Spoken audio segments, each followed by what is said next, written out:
Hello viewers, আসসালামু আলাইকুম। Easy study Tuhin চ্যানেলের পক্ষ থেকে আপনাদের সবাইকে আরো একটি নতুন ক্লাসে স্বাগতম। আজকের ক্লাসে আমরা আলোচনা করব নবম দশম শ্রেণীর গণিতের দ্বিতীয় অধ্যায় অর্থাৎ সেট এবং ফাংশনের অধ্যায়টা আমরা আলোচনা করব। যেহেতু এটা আমাদের পার্ট 1, আপনারা জানেন আমরা হতে পার্ট বাই পার্ট করে প্রত্যেকটা চ্যাপ্টারে সবগুলো ম্যাথই সমাধান করি।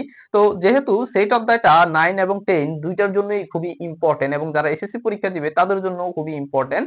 তো আমরা অনুশীলনীর অঙ্কগুলো করানোর আগে আমরা হচ্ছে এই যে টপিকগুলো এছাড়াও আরো অনেকগুলো টপিক আছে সেগুলো আমরা আলোচনা করব।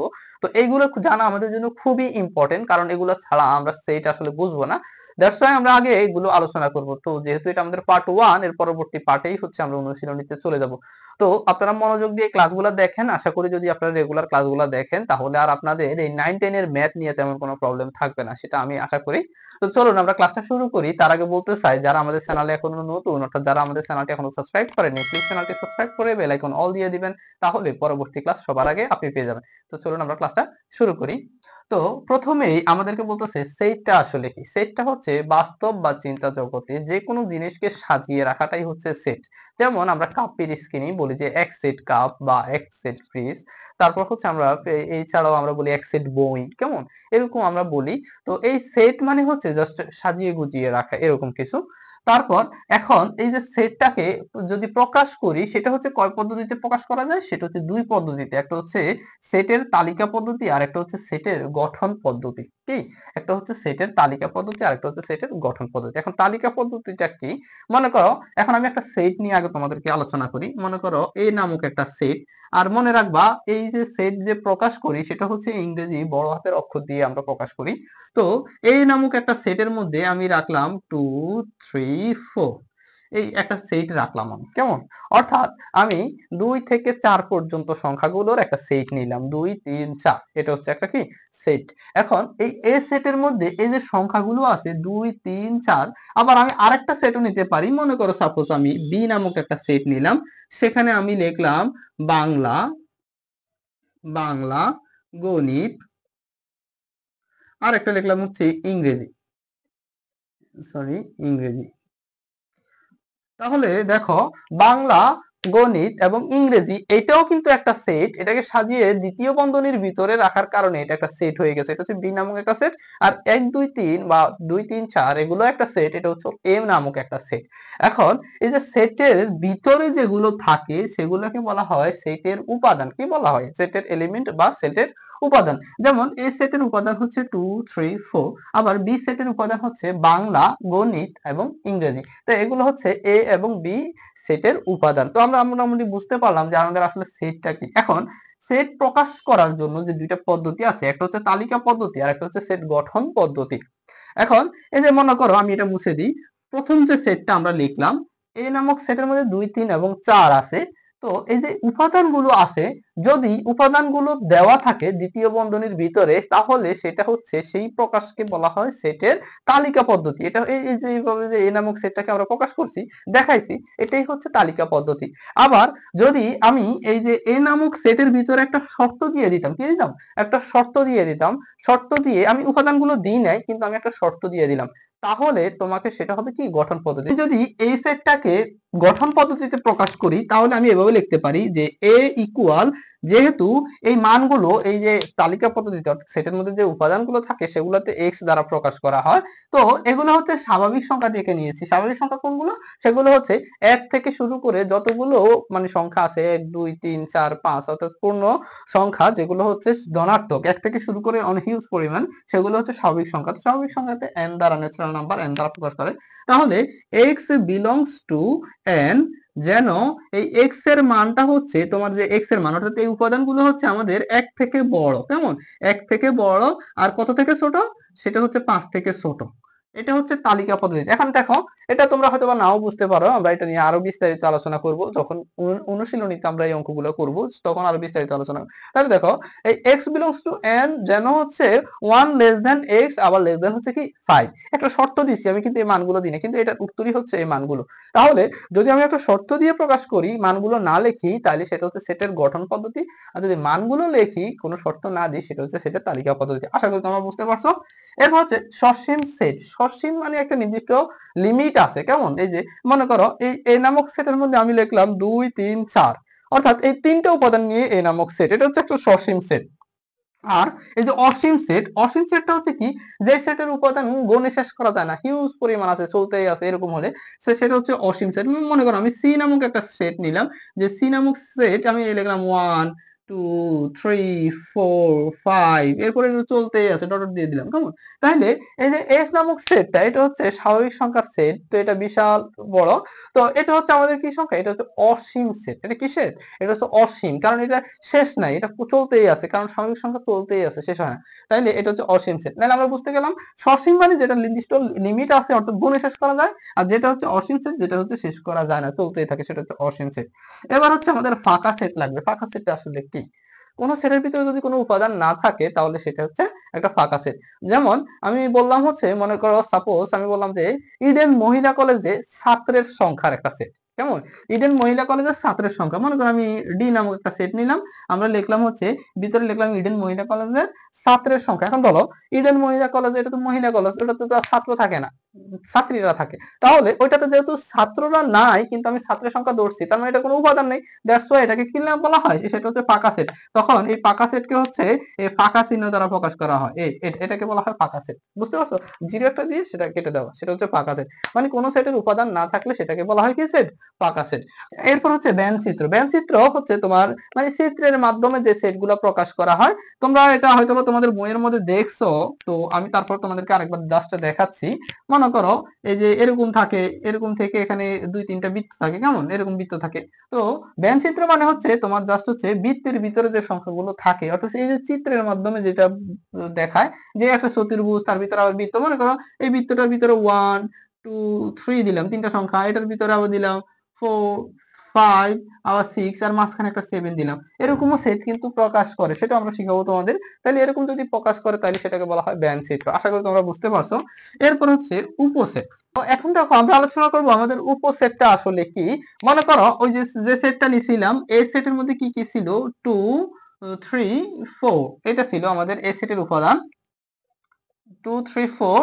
তো এই উপসেটের মধ্যে আমাদেরকে এখন মানে এটা এই সেটটার আমরা উপসেট বের করব। তো এই যে এই সেটের যে উপাদান আছে, এই উপাদানগুলো কিন্তু নিয়ে আরো কিছু সেট তৈরি করা যায়, সেটাকে বলা হয় এই সেটের উপাদান, উপসেট। যেমন এই উপাদানগুলো নিয়ে কি কি সেট গঠন করা যায়। তো মনে রাখবা, কোন একটা সেটের সবগুলো উপাদান নিয়ে আরেকটা সেট গঠন করা যায়। যেমন এটার উপসেট হবে হচ্ছে তোমার 2 3 4, সরি 2 3 4, এটা হচ্ছে একটা উপসেট। আবার তিনটা নিয়ে নিলাম, এবার দুইটা করে নিব, তাহলে 2 3, আবার নেওয়া যাবে 2 4 2 4, আবার নেওয়া যাবে 3 4, ওকে 3 4। তারপর আরেকটা নেওয়া যাবে হচ্ছে, সেটা কি, এবার হচ্ছে সিঙ্গেল সিঙ্গেল করে নিতে পারবো, কারণ দুইটা করে সবগুলা নিয়ে নিছি, ওকে। তো এটা হচ্ছে আমাদের কি সেট, এগুলো এই সবগুলো হচ্ছে এ সেটের উপসেট। কি সেট? উপসেট। এখন আরেকটা, এই যে প্রথমে তিন সবগুলো নিলাম, এরপরে দুইটা করে নিলাম, এরপরে আবার সিঙ্গেল করে নিলাম, এরপর কোনো উপাদান না নিয়েও একটা কিন্তু উপসেট হয়, সেটা হচ্ছে ফাঁকা সেট বলা হয় সেটাকে। তো সেটা হচ্ছে কি সেট? ফাঁকা সেট। ওকে, তাহলে আমরা বুঝতে পারলাম কোন একটা সেটের উপাদানগুলো নিয়ে যে সেটগুলো গঠন করা হয়, সেই সেটগুলোকে ওই সেটের উপসেট বলে। যেমন এ সেটের উপসেট, যেমন এটা যদি আমি নাম দিতাম বি, যে বি নামক একটা সেট, যেটার ভিতরে 2 3 4 আছে, এটা একটা বি, এই সেটের কিন্তু উপসেট। তাহলে বোঝা গেল যে কোনো একটা সেটের সবগুলো উপাদান নিয়েও কিন্তু একটা উপসেট হয়, আবার কোনো উপাদান ছাড়াও কিন্তু ফাঁকা সেটটাও যে কোনো সেটের কি উপসেট, এটা আমাদেরকে মনে রাখতে হবে। তো উপসেটের একটা গুরুত্বপূর্ণ বিষয় আছে, সেটা হচ্ছে কি, যেমন এখানে হচ্ছে কয়টা সেট, এই উপাদান তিনটা উপাদান। তো তুমি 2 এর উপর পাওয়ার যদি 3 দাও, তাহলে কত হবে? 8। তাহলে এই সেটের কিন্তু 8টি উপসেট রয়েছে। তুমি এখানে গুণে দেখো, 1 2 3 4 5 6 7 8। তাহলে এই সেটের এই যে উপসেট কয়টি, যেহেতু 2 2 টু দি পাওয়ার 3, যেহেতু তিনটা উপাদান, দ্যাটস ওয়াই হচ্ছে 2 টু দি পাওয়ার 3, তার মানে হচ্ছে কয়টা? 8টি। 8টি হচ্ছে এই সেটের উপাদান। আবার যদি এখানে 4 হতো, অর্থাৎ চারটা থাকতো, যে 2 3 4 5, চারটা থাকলে 2 টু দি পাওয়ার 4 হতো, তখন 16টা হয়তো উপাদান। কেমন? এটা আমরা আরো বিস্তারিত আলোচনা করব অনুশীলনীতে গেলে, অঙ্কগুলো করানোর সময়। এখন এটা হচ্ছে কি সেট, এটা হচ্ছে এই সেটের উপসেট গুলো। এখন উপসেট আবার দুই রকমের, একটা হচ্ছে প্রকৃত, আর একটা হচ্ছে নরমাল উপসেট, বা কি অপ্রকৃত বলা যায়। তো এটাকে সাবসেটও বলা হয়। এখন মনে করো এই যে বি সেটটা নিলাম, এই বি সেটটা হচ্ছে কি সেটের? এ সেটের উপসেট। অথবা আমি সি সেট নিই, যে সি নামক একটা সেট আছে, সেটাতে আমি 2 আর 3 রাখলাম, তাহলে এই 2 3 ও তো হচ্ছে এই সেটের উপসেট। কেমন? তো এটা কিভাবে প্রকাশ করে? তো এটাকে এভাবে প্রকাশ করে যে সি সাবসেট হচ্ছে কার কার উপসেট? সি সাবসেট হচ্ছে এ, অর্থাৎ এই সিটা হচ্ছে এ এর উপসেট। আবার এভাবেও লেখা যায় যে এই যে বি সেটটা, বি সাবসেট অফ হচ্ছে কার? এ, এ, অর্থাৎ বি সেটটা হচ্ছে এ সেটের উপসেট, আবার এই সি সেটটা হচ্ছে এ সেটের উপসেট। আবার এই যে এগুলো সবগুলোই কিন্তু হচ্ছে তোমার এ সেটের উপসেট। আবার হচ্ছে তুমি মনে করো এখন এগুলো হচ্ছে কি নরমাল উপসেট। এখন এই যে এ সেট বরাবর যে উপসেটটা ছিল সমান করে তিনটা উপাদান নিয়ে যে সেটটা ছিল, যেমন প্রত্যেকটা সেটের একটা উপসেট থাকে যেটা হচ্ছে ওই সংখ্যাগুলো নিয়ে গঠিত। যেমন আমি যদি আরেকটা সেট নিতাম, যে বি নামক একটা সেট নিতাম, মনে করো সাপোজ এখানে 1 2 3 4 ছিল, এটারও কিন্তু একটা উপসেট হবে হচ্ছে কি 1 2 3 4, এটাও কিন্তু এটার একটা উপসেট, অর্থাৎ ওই সংখ্যাগুলো নিয়েই একটা উপসেট গঠিত হয়, যেটা হচ্ছে ওই সংখ্যা আর এই সংখ্যা সেম। কেমন? তো এই সেটের উপসেট, এই উপসেটটা বাদ দিয়ে বাকি যে উপসেট গুলো আছে সেগুলোকে বলা হয় এই সেটের প্রকৃত উপসেট। কি সেট? প্রকৃত উপসেট। তাহলে বুঝতে পারছো? তাহলে এই সেটের উপসেট কয়টি? টোটালে হচ্ছে 8টি। আর ওই যে সংখ্যার সাথে মিলে যায় ওইটা বাদে বাকি যে 7টি আছে সেগুলোকে বলা হয় প্রকৃত উপসেট। তাহলে আমাদের এই সেটটার উপসেট কয়টি? 8টি। প্রকৃত উপসেট কয়টি? 7টি। তাহলে প্রকৃত উপসেটকে কিভাবে প্রকাশ করা হয়? তাহলে মনে করো সিটা হচ্ছে, সিটা কোনটা? এই যে এটা 2 3, 2 3 তে কিন্তু তিনটা নাই, এই যে এটা কিন্তু হচ্ছে নরমাল উপসেট, আর এই 2 3 এটা হচ্ছে প্রকৃত উপসেট। তো এই সি কে এভাবে প্রকাশ করা যায় যে এ, সি হচ্ছে প্রকৃত উপসেট এ, অর্থাৎ প্রকৃত উপসেটের মধ্যে এই যে দাগটা থাকে এই উপসেটের মধ্যে প্রকৃত উপসেটে সেই দাগটা থাকে না। প্রকৃত উপসেট হচ্ছে যেখানে হচ্ছে ওই সংখ্যার সাথে ম্যাচিং করা তিনটা থাকবে না, বাকিগুলো হচ্ছে প্রকৃত উপসেট। ঠিক আছে, আশা করি বুঝতে পারছো। তো আমরা এরপর হচ্ছে আমাদের আরো কিছু টপিক আছে সেগুলো আমরা আলোচনা করি। সেটের অন্তর মানে হচ্ছে বিয়োগ। যেমন আমি এ নামক একটা সেট নিলাম, সেখানে আমি রাখলাম 1 2 3 4, আর আমি বি নামক একটা সেট রাখলাম যেখানে আমি 2 আর 3 রাখলাম। এ নামক একটা সেটের মধ্যে আমি রাখলাম কি, এ নামক সেটের মধ্যে 1 2 3 4, আর বি নামক সেটের মধ্যে রাখলাম 2 আর 3। তো সেটের অন্তর মানে হচ্ছে বিয়োগ। কেমন? অর্থাৎ বিয়োগ আর অন্তর সেমই। তো আমি যদি লিখি যে এ বিয়োগ বি, এটাকে মানে হচ্ছে এ সেট থেকে 1 2 3 4, এই এ সেট থেকে বিয়োগ করব হচ্ছে বি সেট, অর্থাৎ 2 3। তো এই এ সেট বিয়োগ বি সেট, তাহলে 2 3 4, এই 1 2 3 4, 2 আর 3 আছে, 2 আর 3 বাদ, তাহলে আপনাকে কি 1 আর 4। তাহলে এ সেট থেকে বি সেটকে বাদ দিলে তাহলে আপনাকে কি ছিল 1 আর 4, এটা হচ্ছে এ অন্তর সেট বলা হয়। তো এটাকে এভাবে প্রকাশ করা হয় যে এ বাদ বি। কেমন? এটাকে বাদ বলা হয় বা বাদ দেওয়া বা মাইনাস, সেটা তাহলে এইটা আর এইটা কিন্তু সেম। বুঝতে পারছো? এটাকে বলা হয় সেটের অন্তর। এখন অনেক সময় থাকে যে স্যার আমাদের তো অঙ্কে এরকম আছে যে এই সেটের মধ্যে আছে হচ্ছে মনে করো 1 2 3 4, আর বি সেটের মধ্যে আছে হচ্ছে 2 3 5, মনে করো এটা আছে। তো আমি কিভাবে এ বিয়োগ বি করব? ঠিক আছে, তখন বলে যে 1 2 3 4 বিয়োগ হচ্ছে 2 3 5। তো অনেকে বলে যে স্যার তাহলে 5 টাকে কি করব? 5 তো এখানে নাই, 5 কিভাবে বাদ দেব? ভাই তোমাকে 5 আমি বাদ দিতে বলিনি, মানে 5 টা এখানে, এখানে তোমার এখানে যেগুলো এখানে আছে সেটা বাদ দিয়ে দাও। ঠিক আছে, এখন এখানে 5 আছে, এখানে তো 5 নেই, তাহলে তুমি 5 টা কি করবে? 5 ও বাদ, তোমার এইটার পয়েন্টই আসবে না, আসবে হচ্ছে এটার পয়েন্ট। ঠিক আছে, তো এটার মান হবে হচ্ছে তোমার কি, সেটার মান হবে তোমার এখানে 2 আছে 3 আছে, এখানে 2 3 বাদ, এখানে 5 আছে, এখানে 5 আছে, তোমার উত্তর হবে এখান থেকে। তাহলে উত্তর হচ্ছে আমার কত? 1 আর হচ্ছে 4। এই দুটো হচ্ছে আমার উত্তর। 5 আসবে না, 5 যেহেতু এখানে আছে, এটা টোটালি এই পাশটা পুরোটাই বাদ হয়ে যাবে। এখান থেকে তোমার এই পাশের গুলো যেগুলো এগুলোর সাথে ম্যাচিং হয়ে যায় সেগুলো বাদ দিয়ে দেবো, সেটাই মাইনাস করবো। ঠিক আছে, এটা হচ্ছে আমাদের কি সেটের অন্তর। আশা করি তোমরা বুঝতে পারছো। সার্বিক সেট, তো এটাকে হচ্ছে ইউনিভার্সাল বলা হয়, ইউ দিয়ে প্রকাশ করা হয়। মনে করো এ বি সি কতগুলো সেট আছে, আর সার্বিক সেট হচ্ছে একটা থাকে যেটাতে হচ্ছে বড় হাতের ইউ দিয়ে প্রকাশ করে, যেটা হচ্ছে এই সেট গুলোর বাকি সবগুলো উপাদান নিয়ে যে সেটটা থাকে সেটাকে বলা হয় সার্বিক সেট। যেমন 1 2 3 4 5, তারপর 6 7। ঠিক আছে, সার্বিক সেটের মধ্যে যে উপাদানগুলো থাকে সেগুলোর ভিতর থেকে সংখ্যাগুলো নিয়েই মূলত অন্যান্য সেটগুলো থাকে, সেটা হচ্ছে সার্বিক সেট। কেমন? আশা করি বুঝতে পারছো তোমরা সার্বিক সেটটা। তারপর হচ্ছে আমরা প্রকাশ করি হচ্ছে পূরক সেট। কেমন? আমি এখানে লিখে রাখছি সহজ করার জন্য পূরক সেট। তো পূরক সেটকে কি বলা হয় বা সেটের কমপ্লিমেন্টও বলা হয়। যেমন সার্বিক সেট আমি ইউ নামক একটা সেট নিলাম যেটাতে 1 2 3 4 5 6 ছিল, কেমন এই সংখ্যাগুলো ছিল। আর বি নামক একটা সেট ছিল যেটাতে ছিল হচ্ছে 2 3 4, কেমন এই সেটটা ছিল হচ্ছে বি। এখন আমরা বি এর সার্বিক মানে এই যে পূরক সেট বের করব অথবা বি কমপ্লিমেন্ট বের করব। এটাকে বি কমপ্লিমেন্ট দিয়ে প্রকাশ করে। আর এর আগের বইয়ে ওরকমও ছিল যে বি প্রাইমও বলতো, কেমন এভাবেও বলতো, অসুবিধা নাই। অথবা এটাকে এভাবেও বলা যায় যে সার্বিক সেট থেকে বিটাকে বিয়োগ, বুঝতে পারছো? তাহলে বি কমপ্লিমেন্ট বি প্রাইম বা সার্বিক সেট মাইনাস বি এটার মানে সেম। তো এখন বি কমপ্লিমেন্ট মানে কি? বি কমপ্লিমেন্ট মানে হচ্ছে সার্বিক সেট থেকে বিটাকে বিয়োগ। তো সার্বিক সেটের মান কি আমাদের? সার্বিক সেটের মান হচ্ছে আমাদের কত? 1 2 3 4 5 6 বিয়োগ হচ্ছে আমাদের বি সেট কত? 2 3 4। ওকে, তো 2 3 4 এই তিনটা বাদ, তাহলে আর কি থাকে? 1 5 আর 6। তাহলে বি কমপ্লিমেন্টের মান আমাদের 1 5 6। আশা করি তোমরা বুঝতে পারছো কমপ্লিমেন্টটা কি। এরপর আমরা এখন আলোচনা করব হচ্ছে সেটের সংযোগ সেট, কেমন সেটা হচ্ছে কি সেটের সংযোগ সেট বা ইউনিয়ন। তো মনে করো আমি এ নামক একটা সেট নিলাম যেটাতে আমি 1 2 3 4 নিলাম। আর বি নামক একটা সেট নিলাম যেখানে আমি লিখলাম হচ্ছে যে হচ্ছে 2 4 6 8, কেমন।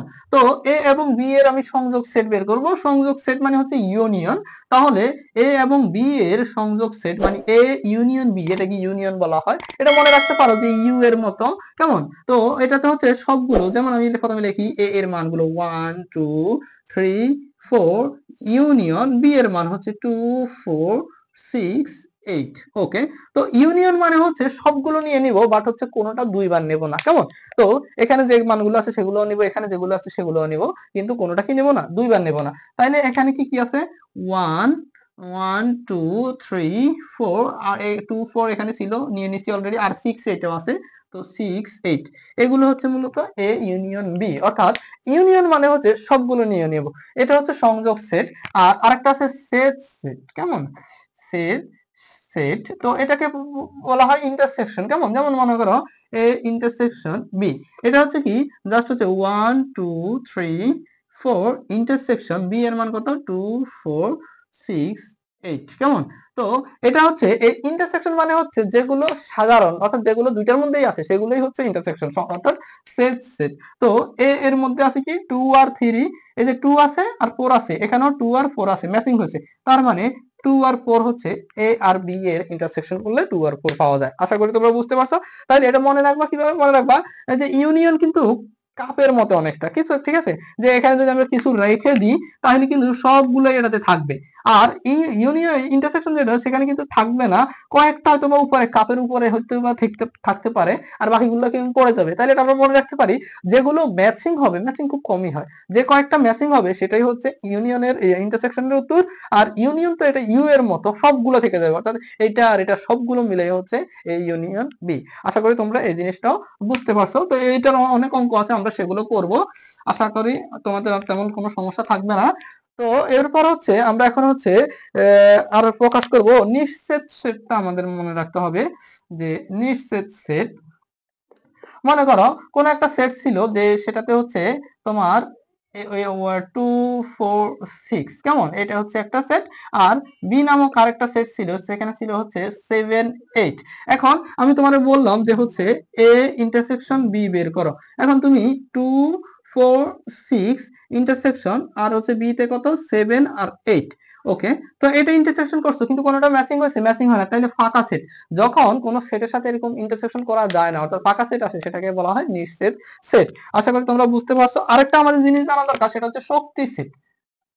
শক্তি সেট থেকে কিন্তু একটা অঙ্ক থাকেই, বা সেটের পাওয়ার বলা হয় যেটাকে। তো মনে করো একটু আগে আমি তোমাদেরকে দেখাচ্ছিলাম যে 2 4 আর হচ্ছে কত 5 বা 2 3 4, যে এই নামক একটা সেট ছিল, সেটার হচ্ছে 2 3 4 হচ্ছে উপসেট উপাদান ছিল। আর এই উপাদান গুলো থেকে আমরা অনেকগুলো উপসেট পাইছিলাম। কয়টা উপসেট পাইছিলাম? উপসেট পাইছিলাম হচ্ছে 8টা। কতটা? যেমন এটাতে 3টা আছে, তাহলে 2 টু দি পাওয়ার 3, তার মানে হচ্ছে 8টি উপসেট কিন্তু আমরা পেয়েছিলাম। এই প্রত্যেকটা উপসেটকে বলা হয় এ সেটের শক্তি সেট। বুঝতে পারছো? আশা করি তোমরা বুঝতে পারছো উপসেটকে কি দ্বারা প্রকাশ করে। এই উপসেট তো আমরা জানি, তাহলে এই সেটের উপসেট কয়টি? 8টি। সেটা আমরা তোমাদেরকে প্রথমেই দেখাছিলাম উপসেট কিভাবে বের করে। তো শক্তি সেটকে হচ্ছে পি দিয়ে প্রকাশ করে, পি অফ এ। ঠিক আছে, এটা দিয়ে হচ্ছে উপসেট গুলো লিখে দিব। তো এটাকে অনেক টাইম কি করে, একটা সূত্র থাকে যে 2 টু দি পাওয়ার n দ্বারা প্রকাশ করো। কেমন অঙ্ক আছে তোমাদেরকে করাবো। তো সেক্ষেত্রে তোমাদের এগুলো করালে আরো বেশি ইজি হয়ে যাবে। তো আশা করি তোমরা সেট সম্পর্কে বিস্তারিত বুঝে গেছো। এরপর হচ্ছে আমরা অনুশীলনী করাই দেবো। তো ক্লাসটি ভালো লাগলে অবশ্যই চ্যানেলটি সাবস্ক্রাইব করবা। আর কেমন লাগলো কমেন্ট করে বলতে পারো। আর তোমার কোনো ফ্রেন্ড যদি এগুলো জানার প্রয়োজন হয় তাকে শেয়ার করে দিতে পারো। ধন্যবাদ সবাই।